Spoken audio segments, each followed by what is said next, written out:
Welcome to my YouTube channel world literature.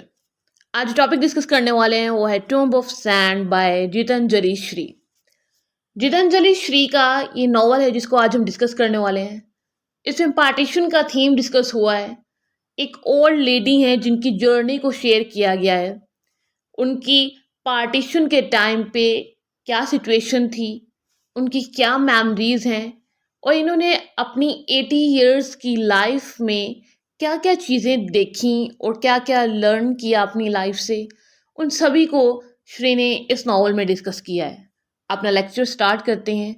बहुत ही interesting novel है क्योंकि इसकी जो स्टोरी है वो बहुत डिफरेंट वे में डिस्कस की गई है। टूम्ब ऑफ सैंड एक्चुअली में ये एक ऐसी स्टोरी है जैसे बहुत सारी स्टोरीज होती हैं जिनका कोई एंड नहीं होता है। यहाँ पे कुछ ऐसी स्टोरीज होती हैं जिनके एंड भी हमें मिस्ट्री मिलती है। यहाँ पे स्टोरीज को हम रीड करते हैं, हमें ऐसा लगता है कि इसमें कोई ज़रूर मिस्ट्री है जो कि रिजॉल्व नहीं हो सकती है। यहाँ पे कुछ ऐसे ट्रुथ्स होते हैं स्टोरीज के लेकर कि वो जो है वो कभी भी रिजॉल्व नहीं हो पाते हैं। वैसे ही हमारी आज की स्टोरी है tomb of sand. Tomb of sand वो स्टोरी है जिसमें हम ये कह सकते हैं कि हमेशा हर कहानी का जो है वो एंड नहीं होता है। कुछ कहानियाँ होती हैं जिनको हम खुद से इमेजिन कर लेते हैं जिनका एंड, या फिर जिनके अंदर कुछ ऐसी मिस्ट्रीज होती हैं जो कि हमारे अंदर क्यूरियोसिटी को मेंटेन रखती हैं कि फर्दर इसका जो है वो सेकंड पार्ट आए, फर्दर जो है वो हम ऐसी नॉवेल्स को रीड करें। टूम्ब ऑफ सैंड जिसको ओरिजिनली टाइटल दिया गया था रेत समाधि का, 2018 में इसको लिखा गया है। हिंदी लैंग्वेज में ये नावल आया था और इंडियन ऑथर गीतांजलि श्री ने इसको लिखा था। इसको जो है वो इंग्लिश में यूएस ट्रांसलेटर डेजी रॉकवेल ने जो है वो ट्रांसलेट किया था।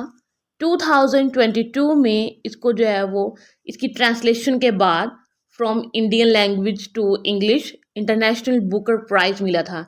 ये वो फर्स्ट नावल है जिसको जो है वो बुकर प्राइज मिला है। श्री जिनकी बर्थ हुई थी 12 जून 1957 में। गीतांजलि पांडे भी इनको कहा जाता है। इंडियन हिंदी लैंग्वेज नॉवलिस्ट हैं, शॉर्ट स्टोरी राइटर हैं और न्यू दिल्ली से जो है ये बिलोंग करती हैं, इंडिया से। इन्होंने जो है वो बहुत सारी शॉर्ट स्टोरीज लिखी हैं, 5 नॉवेल्स लिखे हैं अपने लिटरेरी करियर में। 2000 में इनका नॉवल आया था जिसको शॉर्ट लिस्टेड किया था cross world book award in 2001 में। इसकी की जो है वो इंग्लिश ट्रांसलेशन भी हुई थी। उसके बाद नीता कुमार जो है वो नियोगी बुक्स ने पब्लिश करवाया था 2017 में। तो इनकी जो लिटरेरी जर्नी है वह भी बहुत इंटरेस्टिंग है, इनके राइटिंग स्टाइल की तरह ही। अपने नॉवल का हिस्टोरिकल कॉन्टेक्स्ट डिस्कस करते हैं।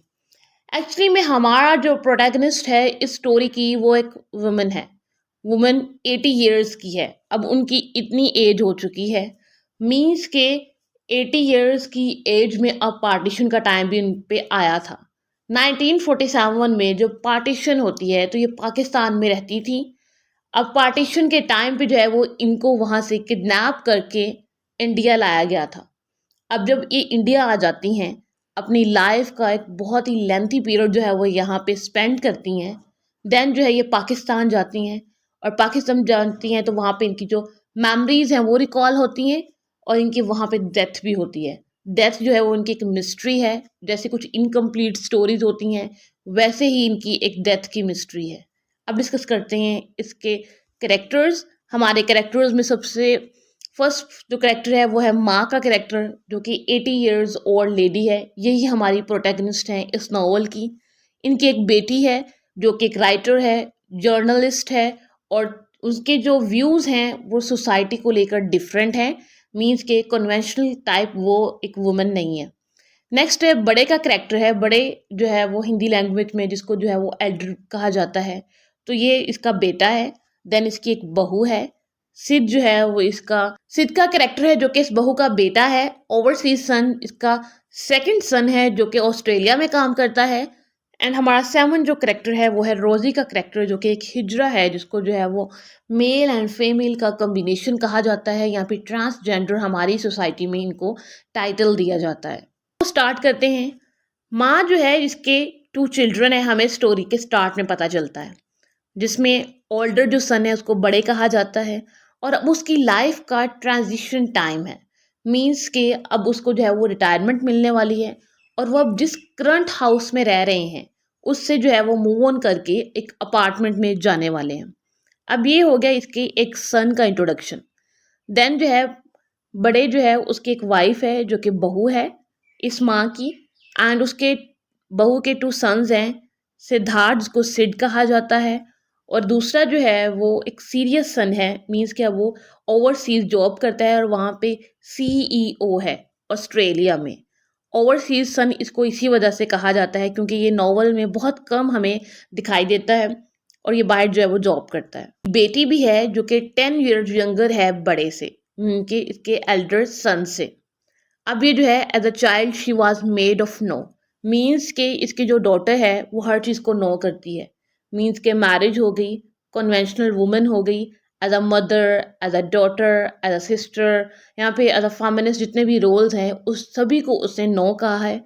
और अपना जो उसने करियर है एज अ जर्नलिस्ट उसने खुद बनाया है और वो राइटिंग का काम करती है, उसको जो भी स्टोरी मिलती है वो लिखती है। और उसने मैरिज के लिए जो है वो कभी काम नहीं किया, यहाँ पे जो मैरिज है उसके लिए बनी नहीं थी। बेटी जो है उसका एक बॉयफ्रेंड भी है जिसको जो है वो केके कहते हैं। अब उसके साथ इसका सीरियस रिलेशनशिप होता है, बट जब स्टोरी एंड की तरफ जाती है तो हमें पता चलता है कि इन दोनों के दरमियान कितना डिस्टेंस आ चुका है और ये एक दूसरे से कितने दूर हो चुके हैं। तो जस्ट स्टोरी के कुछ मेन कैरेक्टर्स से जिनका हमने इंट्रोडक्शन देख लिया कि इनका आपस में रिलेशनशिप क्या था। अब माँ के जो हस्बैंड है उसकी डेथ हो जाती है। अब माँ के हस्बैंड की डेथ के बाद वो अपनी 80 ईयर्स की एज में है। अब इसी एज में एक्चुअली में वो सिर्फ बेड पे रहती है, ना कुछ खाती है ना पीती है, लाइफ में उसे कोई भी इंटरेस्ट नहीं है और ना ही वो किसी की प्रॉब्लम को सॉल्व करती है, ना ही किसी की बात को वो सुनती है, सिर्फ जो है वो खुद तक रहती है। बहू का ओवरसीज सन जो है वो माँ के लिए एक स्टिक भेजता है जिसको जो है वो छड़ी कहा जाता है, या फिर एक मैजिकल स्टिक भी उसको कहा जाता है। जब ये इसको घर में भेजता है तो माँ जो है वो अक्सर जो है वो उसको उठाती है और कुछ मैजिकल वर्ड्स बोलती है। कहती है कि मैं जो हूँ वो एक विशिंग ट्री हूँ, मीन्स के मैं जो भी विश मांगूंगी देन जो है वो पूरी हो जाती है। इसी तरह से जब बाकी सब घर वाले इसको आके देखते हैं, क्योंकि माँ ने जो है वो बहुत टाइम बाद कोई रिस्पॉन्स दिया होता है किसी भी चीज़ के लिए। सबसे पहले जो है वो सिड आता है, कहता है कि दादी माँ जो है वो कोई मूवमेंट कर रही हैं और वो कह रही हैं कि विशिंग ट्री है। देन जो है वो आसपास के टाउन के लोग आना स्टार्ट हो जाते हैं, वो आके जो है वो माँ को डिफरेंट अपनी विशेस बताते हैं और माँ जो है वो उनको फुलफिल करती है और ये जो मिरेकल है वो यहाँ पे होती है। अभी जो ओल्ड वुमेन है, एक दिन क्या होता है कि सब लोग अपने कामों में बिजी होते हैं और ये जो है वो घर से गायब हो जाती है। सब लोग जो है वो उसको ढूंढने में लग जाते हैं। अब इनके घर एक जो है वो बुद्धा की जो है वो मूर्ति हम कह सकते हैं वो है। ये जो बा हैं उन अपने साथ लेके आई थी जब पार्टीशन के टाइम पे यहाँ पे आई थी इंडिया में। अब ये इन्होंने अपनी अलमारी में छुपा के रखी हुई है क्योंकि इनके जो डॉटर है माँ का और जो सन है बड़े और इनकी जो बेटी है वो दोनों ही इस बुद्धा की मूर्ति को देखकर अक्सर डर जाया करते थे। इसी वजह से इन्होंने इसे अलमारी में ना छुपा कर रखा हुआ था। ये बड़े बेटी हर कोई लग जाता है, इवन के पुलिस को भी कॉल कर दी जाती है कि हमारी जो माँ है वो जो है वो गुम हो गई है। अब माँ जो है जब मिलती है पुलिस वालों को तो वो इसे क्वेश्चन करते हैं। माँ जो है वो अपने बारे में हर एक बात भूल चुकी है। देन जो है माँ से पूछा जाता है उसके हस्बैंड का नाम, तो वो अनवर बताती है। अब यहाँ पे वो अपने हस्बैंड का नाम अनवर क्यों बताती है, क्योंकि माँ के हस्बैंड का नाम अनवर तो नहीं था। ये एक मिस्ट्री है जो कि सॉल्व होगी हमारी स्टोरी के एंड पे। देन जो है वो डॉटर के साथ चली जाती है, कहती है कि मैं बड़े के साथ नहीं रहूँगी, मैं अब जो है वो बेटी के साथ रहूँगी। बेटी जो है वो ड्यूटीफुल डॉटर का रोल प्ले करते हुए अपने साथ ले जाती है और जब वो अपने घर जाती है तो यहाँ पे जो रोल्स हैं वो रिवर्स हो जाते हैं। बेटी जो है वो माँ बन जाती है एंड जो माँ जो है वो बेटी बन जाती है। अब जो माँ है वो लाइफस्टाइल जो है वो अपना बेटर करने लगती है, मीन्स कि वो न्यू ड्रीम्स को देखना स्टार्ट करती है। बेटी रियलाइज करती है कि जो उसकी माँ है she began to dream new dreams, means कि अब उसने अपनी लाइफ को चेंज कर लिया है। हेल्थ भी बेटर हो रही है इसकी माँ की, और पहले जो है वो साड़ीज़ पहनती थी अब उसने काफ्तान पहनना स्टार्ट कर दिए हैं। लाइक जैसे एक मॉडर्न लाइफस्टाइल होता है वैसा जो है वो अडॉप्ट कर लिया। अब जो रोज़ी बुआ हैं वो डेली विजिट करती हैं इसकी माँ को। रोज़ी जो है वो एक हिजड़ा है जिसको जो है वो ट्रांसजेंडर हमारी सोसाइटी में कहा जाता है। रोज़ी के साथ इसकी बहुत ज़्यादा फ्रेंडशिप थी, ये एक दूसरे को टी के टाइम पे इनवाइट करती और स्नैक्स वगैरह इंजॉय करती और अपना जो पास टाइम है उसको रिमेंबर करती, रिकॉल करती। रोज़ी जो है वो एक्चुअली में पार्टीशन के टाइम से माँ को जानती है। ये जो सीक्रेट था बाद में रिवील होता है। अब रोज़ी जो है वो इंसिस्ट करती है पाकिस्तान जाने पर। माँ जो होती है वो भी रेडी होती है पाकिस्तान जाने के लिए, लेकिन जो फैमिली है वो अग्री नहीं करती है कि विदाउट पासपोर्ट जो है वो आपको नहीं जाना चाहिए। बट माँ जो है वो बहुत ज़्यादा इंसिस्ट करती है। माँ के इंसिस्ट करने पे जो बेटी है वो रेडी हो जाती है और हमें फाइनल पार्ट स्टार्ट हो जाता है जिसके अंदर जो बेटी और माँ है दोनों ट्रैवल करके पाकिस्तान जाती हैं। अब इनके पास ना ही तो वीज़ाज थे, ना ही इनके पास पासपोर्ट्स हैं, और अब ये जो है वो इलीगल वे से जो है वो पाकिस्तान जाती हैं। अभी जब पाकिस्तान एंटर होती है तो माँ जो है वो कुछ वर्ड्स कहती है। माँ कहती है कि ये दोनों कंट्रीज़ जो थे वो सेम ही थे, ये दोनों मदरलैंड जो थे वो सेम ही थे। पता नहीं क्या हुआ कि दोनों में क्या डिफरेंसेस आ गए। मींस के इंडिया एंड पाकिस्तान कल तक दोनों एक ही कंट्री हुआ करते थे, बट 1947 की पार्टीशन ने इतना ट्रॉमा दिया है कि जो उस टाइम के लोग थे वो उस चीज़ को बेयर ही नहीं कर पा रहे थे, उस चीज़ को डाइजेस्ट ही नहीं कर पा रहे थे कि हम पाकिस्तान में रह रहे थे या फिर हम इंडिया में रह रहे थे, लेकिन पार्टीशन ने जो है वो एक ही कंट्री को डिवाइड कर दिया था टू डिफरेंट कंट्रीज़ में, टू डिफरेंट मदरलैंड्स में।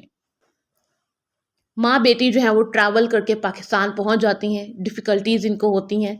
इनके साथ बुद्धा की जो मूर्ति है वो भी है, क्योंकि इनकी वो फैमिली पोसेशन है।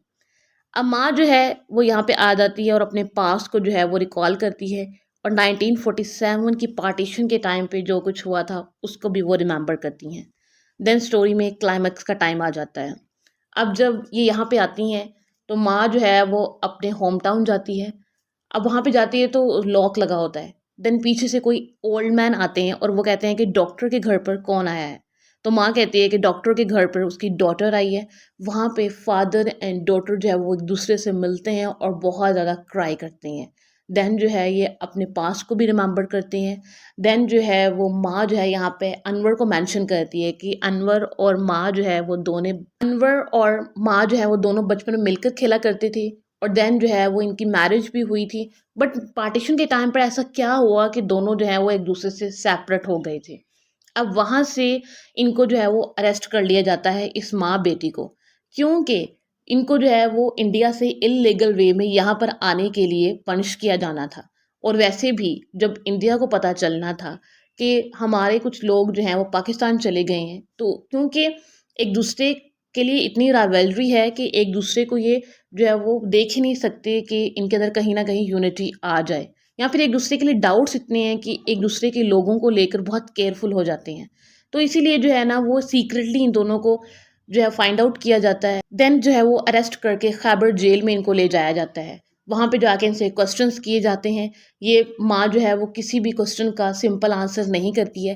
कहती है कि मुझे अनवर से मिलना है, मुझे अपने ओनर से मिलवा दो, देन जो है वो मैं यहाँ से चली जाऊँगी। बट इसको बहुत इंसिस्ट किया जाता है कि अपना सामान पैक करें और यहाँ से जाएं, आपको इंडिया जो है वो सेफली पहुँचा दिया जाएगा। फिर कहा जाता है, कहती है कि माँ अगेन एंड अगेन पाकिस्तान ही मेरा कंट्री है। बट जो आर्मी होती है वो कहती है कि आपके पासपोर्ट पे लिखा हुआ है कि आपकी जो नेशनलिटी है वो इंडियन है और आप इंडिया से बिलोंग करती हैं। बेटी भी कहती है कि हम इंडिया से हैं, हमें जाने दें। बट माँ जो है वो अगेन एंड अगेन जो है वो इंसिस्ट करती है मुझे अनवर से मिलना है। अली अनवर नेक्स्ट डे आता है, जो कि अनवर का ही सन है, यहाँ पे विजिट करता है और कहता है कि आप जो है वो उससे नहीं मिल सकती हैं। बट नेक्स्ट डे जो है वो माँ की मीटिंग अरेंज की जाती है, क्योंकि उसके बाद जो है वो इनको इंडिया वापस भेज दिया जाना था। अली अनवर रात के अंधेरे में माँ को अपने घर मिलने के लिए बुलाता है। माँ जो है वो अनवर से मिलती हैं। अनवर जो है वो अपनी लास्ट स्टेज पे होता है, मीन्स के वो काफ़ी सिक होता है, और माँ जो है वो यहाँ पे आके उसके हैंड्स पकड़ती हैं अनवर के, उससे बहुत ज़्यादा बातें करती हैं, और जो बुद्धा की मूर्ति थी उसको भी साथ में लेकर आती हैं। क्योंकि पार्टीशन के टाइम पे 1947 में हुआ ये था कि ये पाकिस्तान में थी माँ, और उस टाइम पे कुछ लोग आए, इनको किडनैप करके बस में इनको डाला और यहाँ से जो है वो इंडिया ले गए थे, और इनके साथ एक बुद्धा की मूर्ति को माँ जो है वो अपने हस्बैंड की लास्ट मेमोरी समझकर अपने साथ ले जाती हैं और पूरी लाइफ जो है वो अपने साथ रखती हैं। देन जो है वो अनवर के लास्ट वर्ड यही होते हैं, माफ़ी। और देन जो है माँ जो है वो बाहर आती हैं क्योंकि माँ को रात के अंधेरे में ही यहाँ से जाना था। अदरवाइज़ अगर सुबह का टाइम हो जाता तो आर्मी को अगर पता चल जाता कि माँ जो है वो जेल में नहीं है, तो बहुत सारी जो है ना वो डेंजरस चीज़ें हो जानी थी।